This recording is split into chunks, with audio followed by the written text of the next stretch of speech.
Meeting to order, stand and do pledge of allegiance. I pledge allegiance To the flag of the United States of America and to the republic for which it stands, one nation, under God, indivisible, with liberty and justice for all. Thank you. Jason, can you do a roll call, please? Nisha Johnner, Here. Jim Mueller, Here. Dean McCombs. Here. Entertained for approval of today's agenda. Move to approve today's agenda. Second. McCombs. Aye. Mueller, Aye. Johnner. Aye. Communications. Board, I do have one thing. I want the public to know and be aware. Tomorrow is the compensation board meeting. It'll be Wednesday at 4 p.m. It is in this room here. Compensation board, that is the board that meets.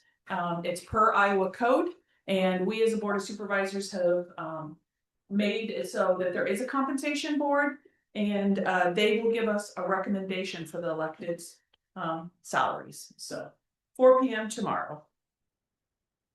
Is there any other communications? Seeing none, moving on to public comments. This is the portion of the agenda during which we can hear from the public on items that are not placed below on our agenda. These could become future topics, possibly. Is there any public comments?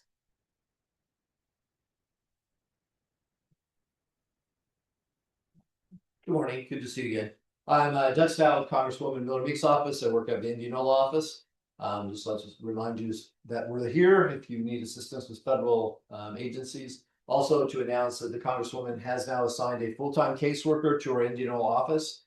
Sam Vanetta is his name. I can give you his card if you'd like. And he's available to every constituent of hers to try and help them with any issues they may be having with the federal government. So please give us a call if you need assistance. Thank you. Thank you, Doug. Appreciate you visiting this morning. Any other further public comments? No, moving on. Entertain a motion for today's consent agenda. I move we approve today's consent agenda. Second. Mueller, Aye. Johnner, Aye. McCombs. Aye. On to business. Item number one, board before us is an agreement. It's a development agreement. It's the professional services agreement with Snyder and Associates for Marion County Corridor Trail Study. Board, to give you a little bit of back history, we've been working, probably at least a year and a half, economic development wise. We've kind of gathered trying to get some leaders and together about a trails. If for the public that's not aware, obviously Lake Red Rock takes up a large amount of property tax acres, and that's approximately 50,000 acres that we do not get taxed, which is, the lake is there, the lake is beautiful, we appreciate that. But it also made us think as a group, maybe we should be looking at our trail system around the lake. There is parts of trails, but when Cordova to connect to Monroe, there's a segment that's not done. And if you're not familiar with the trail system has really developed over the last several years. It comes down from the Fort Dodge to Des Moines or Saylorville, Des Moines, Mitchellville. I think there's going to be a segment from Mitchellville to Monroe or vice versa. I'm not for sure, but I mean, there's a lot of trail system, but there's a segment that is missing, and that's between Cordova and Monroe. And then I would also like to look at a trail system from the new visitor center at the dam to heading towards Knoxville. Ultimately, it would be wonderful if we had a trail all the way around, but we have what's called the mile-long bridge, and that makes it rather difficult. So trying to connect Pella and Knoxville, also trying to bring economic development. So when you look at such things like this, we have to actually have a trail study and to be able to try to go after grant funding. So before you is an agreement, and I will turn it over with Rich. It's Rich, right? Yeah, yep. Rich with Snyder and Associates. Rich met with us and kind of explained what he could do for us. And Rich has very much experience when it comes to trails and planning. And so I'm gonna turn it over to him so he can kind of give us a brief synopsis and there. Sure, thank you for having me this morning. Thank you for coming. I'll give you a little more detail on the background of the trail that's pointed this way. A few years ago, we got involved with Jasper County Conservation and the construction of the Red Rock Prairie Trail. And the whole concept of the Red Rock Prairie Trail is to connect Red Rock to Saylorville, which are both core properties, federal land. And that theme sounded well with various federal agencies. Like there is a grant program called FLAP, the Federal Lands Access Program. This is literally access to federal lands. So it's a perfect recipient for that type of grant, and we've used multiple FLAP grants in the construction of the trail to date, which we first built the trail from Prairie City to Monroe, and then this spring we'll be letting from Prairie City to Mitchellville. And then from there is a little more tricky connection to the Des Moines metro area. But once connected to the Des Moines metro area, the Saylorville connection was complete. And what remains then is, okay, let's put the Red Rock Prairie Trail, so we need to get to Red Rock as well. So my involvement, I think, and how we got to talking was, I reached out to Iowa Natural Heritage Foundation to say, hey, is anybody studying it down that way? And turns out you guys have been talking about it. So that one thing led to another, which got us to propose this agreement for a study. What's critically important as a first step in trail development is to have a background study that looks at various alternatives, comes to some level of conclusion on the desirable trail route, and then most importantly estimates the cost and packages up, okay, how do we actually build the thing? How many pieces is it going to take? What grant streams do we chase? I'll give a shout out to Miller Meek's office. They provided us it's not called an earmark anymore, but it's congressionally directed funding for the Prairie City to Mitchellville section. So a lot of things can come together to get trails to be built. The rest of the trail route was on old railroad grade, so that made that fairly easy. What makes this part of the trail difficult is there's no right of way to just jump into, so we need to have public right of ways that are at our back to locate the trail into if need be. So the study looks at the connections that you talked about, getting all the way to Knoxville. We had looked at potentially a Knoxville connection back in the day. We kind of pinned together a study which got into a little further depth than we're proposing in this scope. But this one sets the project up to get some mapping created, the cost estimates created, and then the packaging of the projects and kind of an implementation plan on how to carry it forward. Thank you, Rich. I appreciate that. I do think that as a board, when we look at this, and I think also the public needs to understand that just because we talk about trails doesn't mean that it's going to happen overnight. This is a long-term situation. But I have asked our legislators, and since we have Doug with us this morning, federal wise, we have the largest man-made lake in Iowa. And I've always wondered, why have we not embraced that more? Why have we not brought some sort of more system?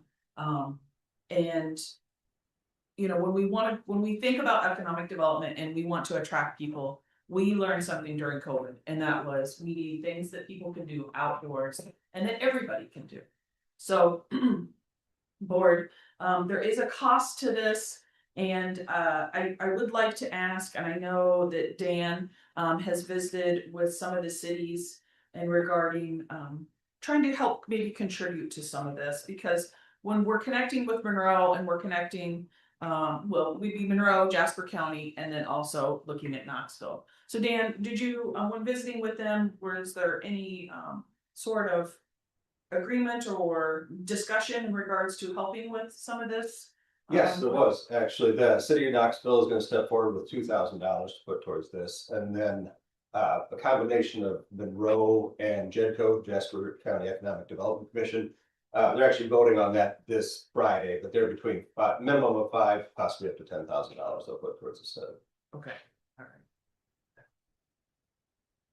Board, when I look at a study such as this, and I'm grateful that we can kind of partner, that brings that down to a more reasonable number. When I think of something like this fits right into our local option sales. I think that is where this should be pulling from. I kind of spoke to you before about when we talk about local option sales tax, and in the future, you know, we have agreements with Knoxville and Pella, but beyond those agreements, do we want to think about using some of those dollars to help impact everybody? You know, whether it's Knoxville, Pella, Bussey, Pleasantville, you know, this is what brings economic development, and those local option sales tax dollars. I felt like it was a great fit to be able to do this. Again, when we look at long term and when we look at building trails are expensive. It's going to have to be something that we're looking at grants. We're looking at maybe some sponsoring, having like the bike associations, things like that, help us to be able to go out and get some funding to be able to finish some of that. Because is local option sales tax going to be able to supply all that? No, it's not. I'm not going to lie there. But I think that this fits right into this at this point when doing the planning. And then down in the future, yes, if we have to have matching dollars to be able to get a grant, we could pull hopefully from local option sales tax, depending upon what our budgets look like. So, any thoughts? I would just like to go on record as saying I'm absolutely in support of this. In fact, I'd like to expand the scope of it. Along with Keisha's comments, I'd love to see some of the trail be expanded on the south side of the lake to include Knoxville. And quite frankly, I recognize that we talk about the dam being, difficult because of traffic only and mile long bridge traffic only, but there is a pedestrian crossover below the dam that would be easily added to a bike trail that would give you access back up the hill and then down towards Knoxville. I think it's unfortunate that we've never really had significant recreational development on the south side of the lake, and that's something that I think that we need to embrace. To Keisha's point, it is the single largest lake in the state of Iowa. Yes, it is flood control, but there absolutely is a recreational component to that lake that we've never really fully embraced, either from the county or from the two largest cities in the county that are so close to that lake. We really need to start looking at how we can leverage that to impact positively our economic development, because I think it has a huge amount of potential. You look at all the development that's going on around the lakes, up around the Des Moines market, and if you talk to the voters up in Des Moines area, they all talk about how crowded that lake is and all those things and how difficult it is. And you come down to Lake Red Rock, and there's very little boating and things going on, even on holiday weekends. So I look at that as untapped potential that we really could look at and develop for economic development. And in doing so, that adds to the tax base. So if you look at it as a potential expenditure for local option sales tax, that may be true, but I look at it as an investment only because that's going to enhance your local option sales tax income in later years as more and more people come into the county.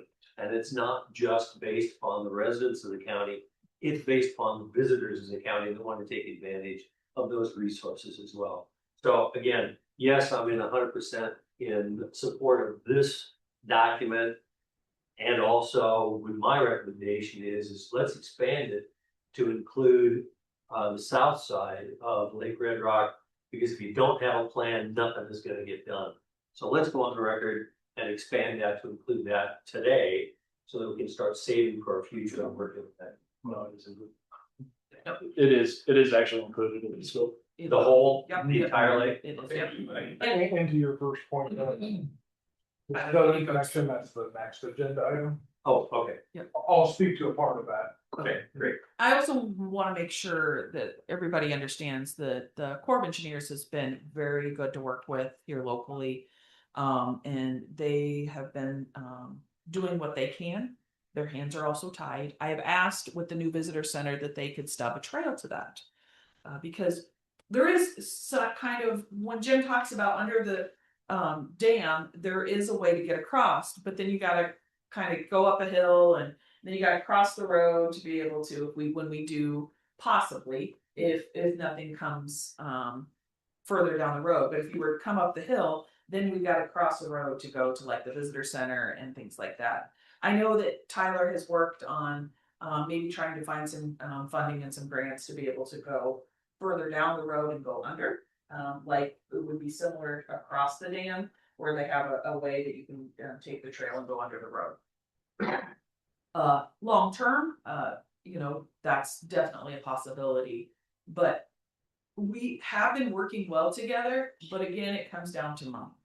Everything comes down to money. This, you know, and the Corps at this point with their new visitor center could not step in. That was something that was not added in. And so we, it looks like that's gonna be something that we're gonna have to try to figure out and how to connect it to the visitor center, so. But yeah. Steve, do you have any thoughts? No, I agree with, I agree with you both. I'm supportive of the thought process here, but I also am aware of budgetary constraints in the future, and we don't really know yet what's coming down from the state, so it's gonna be, this whole budget process is going to be very interesting this year. No, I agree. So, is there any further questions for Rich or Dan, regarding the study?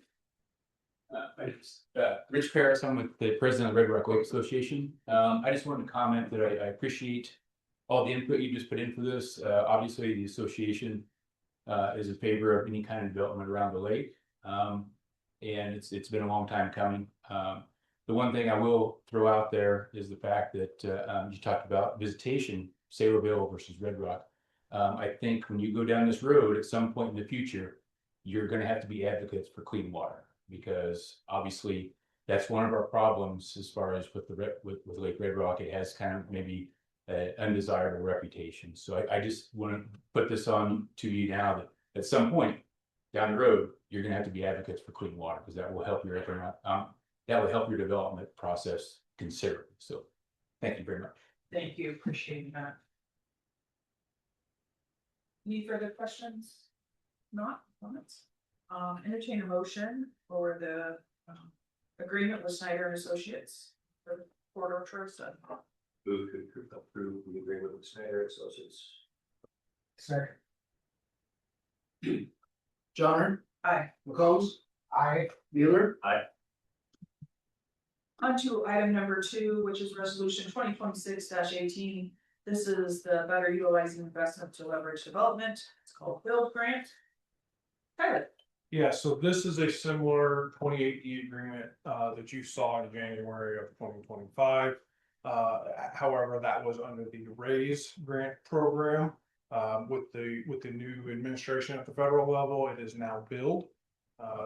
Basically, it's this similar pot of money, similar funding requirements, although some of the metrics and scoring criteria did change as far as the application process and scoring rubric and whatnot. So because of those changes, we were not able to utilize our previous applications project of merit score to reapply. So under previous provisions with RAISE, if you were a project of merit, which meant we were in the top 60 receiving the highest score possible out of 800 plus applications, of those 60, only 30 were awarded funding. So we were in the 30 of 60 that did not receive funding. Previously, we could take that score, top score, and reapply that application in the subsequent round of applications. So take our 2025 and apply it to 2026. Because of these changes and the change from RAISE to Build and some of the scoring and programmatic criteria, we cannot do that. So we have to reapply.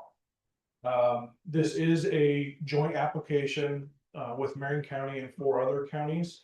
And all of the counties have met and are in agreement that we would like to proceed and reapply. So what that means is each county would be responsible for about $3,100 in additional consulting fees. So we had hired a consultant to help put this project application together, which is fairly extensive. In the new process, a lot of that cost is in the changes related to the cost benefit or benefit cost analysis, the BCA. So our project is slightly more attractive or less attractive in their opinion because of changes in the BCA formula and what our projects have for scope. However, they still feel like we are high enough that we would still be competitive, but it might be slightly less attractive at the reviewers in the reviewers' eyes. So we are all still in agreement. We would like to proceed with the application because we're leveraging a lot of federal dollars here that will offset our local and state funding allocations that we receive, and even our federal allocations that we receive. So to summarize what the project is, we at Marion County are applying for roughly $15 million for rehabilitation of the T15 corridor from within the Knoxville corporate limit to within the Pella corporate limit. So from 5th Street in Knoxville on Main Street via the T15 corridor to Highway G28. And we have a portion of T15 that goes through the Pella corporate limit, and then it'll terminate at G28, which is soon to be annexed into the Pella corporate limit.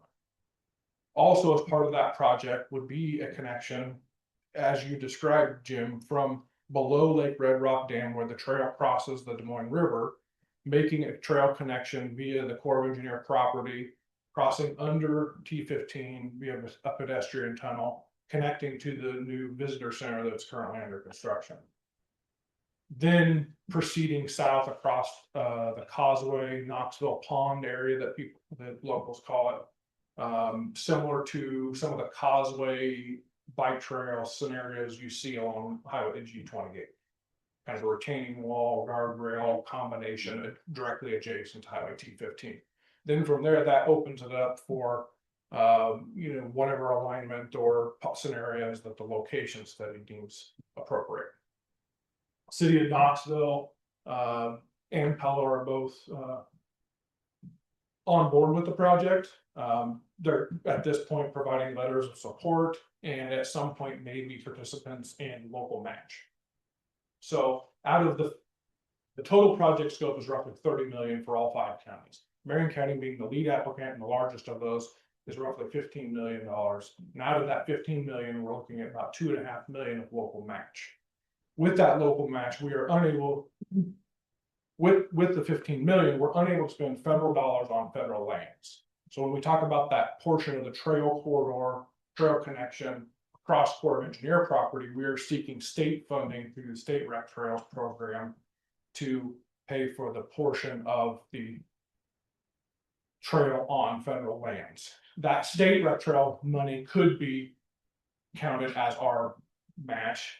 We are also applying for some safety funds, a couple of different sources at the state level to help offset that as well, to replace a lot of the guardrails. You know, we have miles and miles of guardrail adjacent to our highway systems around Lake Red Rock, including replacement of the guardrail that is severely out of date across Red Rock Dam itself, which is the road department's responsibility. So there's potential that seeking these additional grants, just FYI, we did not receive last year's round of state rec trail funds. We will be reapplying later this year for that. However, with the delay in this, the timing actually works out just fine, and hopefully we can advocate and get that state rec trail funding for the future. So out of that $2.5 million of local match, I'm hopeful that we can get roughly $1 million of that in other local grants, and then the Marion County and the cities then can explore options on how we divvy up the match. But for example, if we were to do the simplest of overlay project, asphalt overlay projects on T15 across that 10.5 mile corridor, we're probably looking at $6 million of our farm to market funds. And you know, if we, so let's say Marion County picks up $1 million or even $2.5 million, you know, this project is.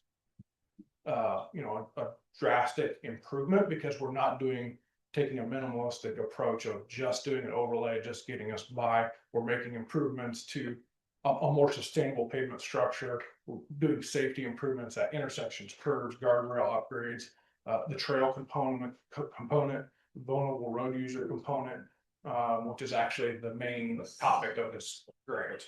Would that be an overlay for the plan for that 15 million? For the 15, Or would that be a PCC? it would still be an asphalt overlay project. It would just be more substantial and also would include paved shoulders.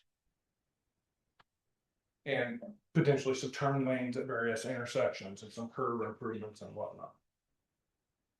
But it wouldn't be the minimal overlay that we've kind of traditionally done when funds are limited.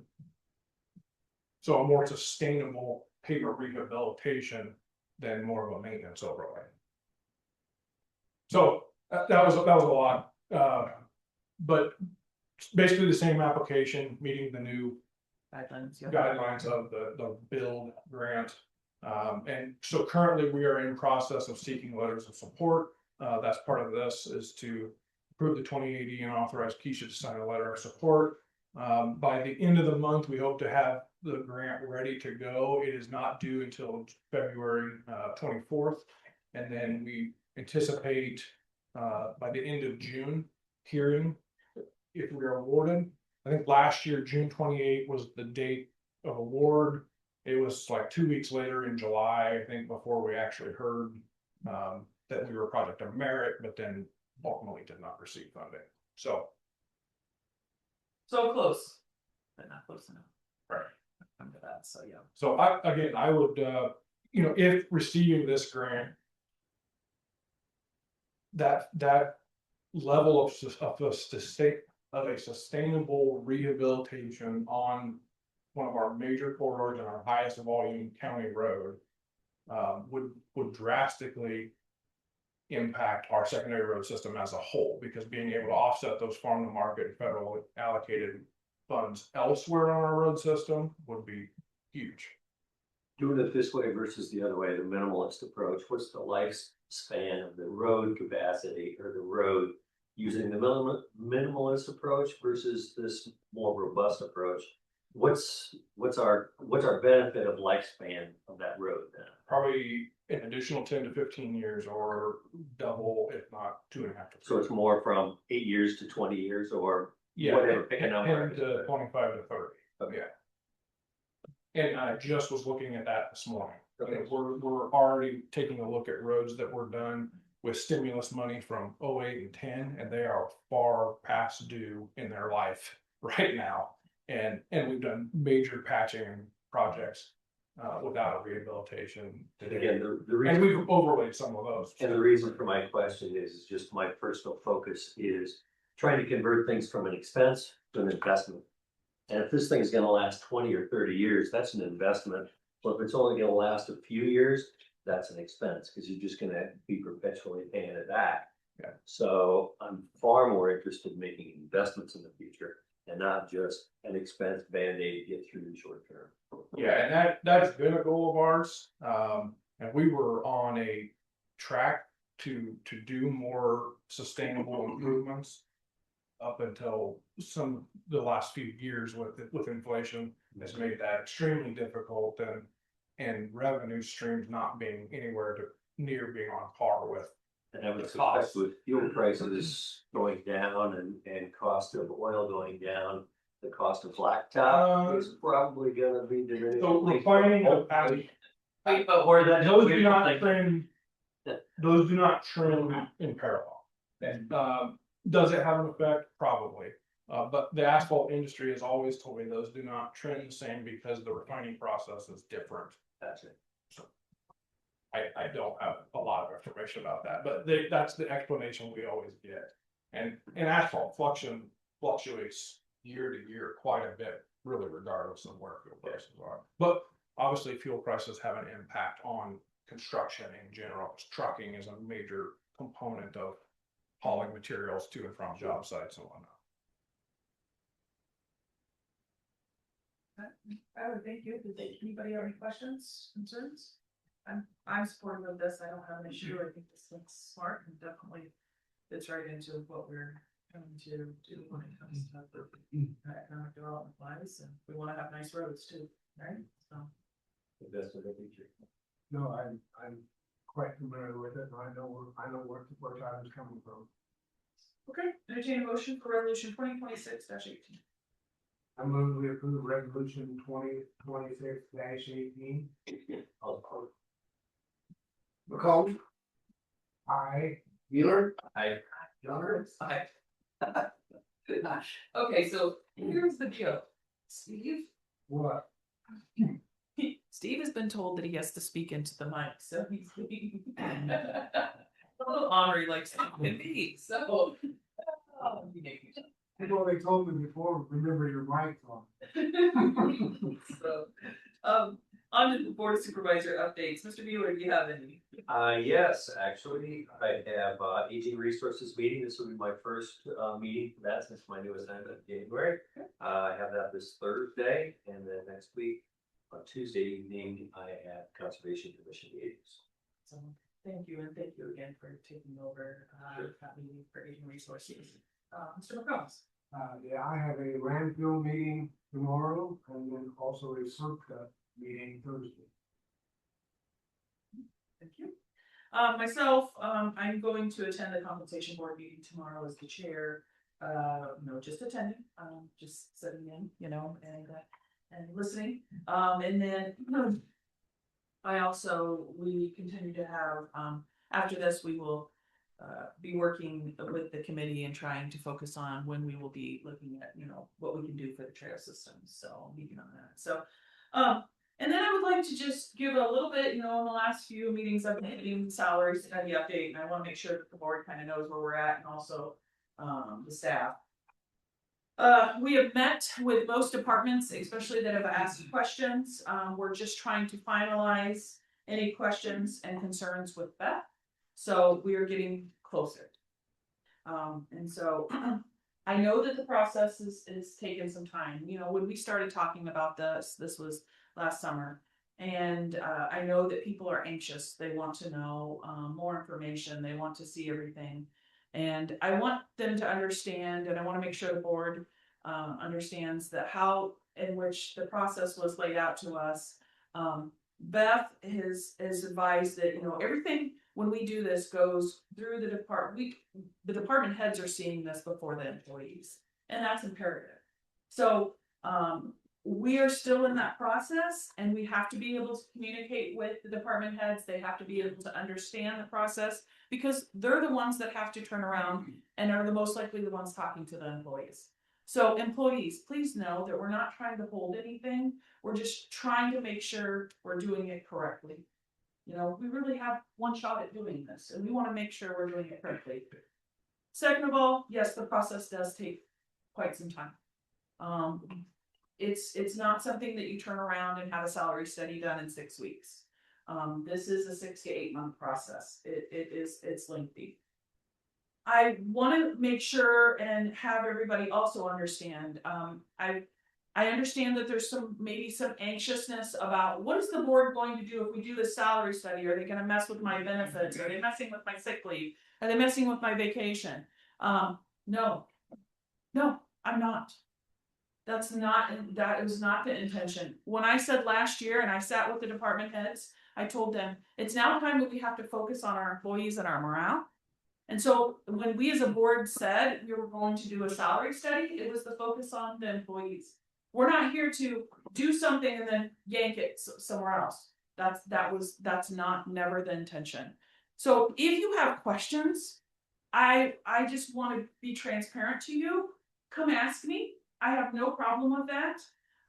Call me, email me, find me, And if your department heads, if you would prefer to talk to your department head and then have them ask me the question, fine, I understand that too. But I am available. I'm available to all of you because I think that's important. If I have questions, I want to be able to ask somebody.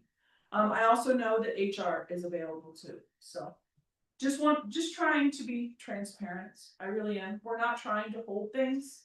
That's not the intention. your department heads do know information, we're working with those department heads and there's a process. And I think that's the best process, so. With that, I don't have anything else. I appreciate you guys' time. Yeah, I'm not gonna, agree with Keisha.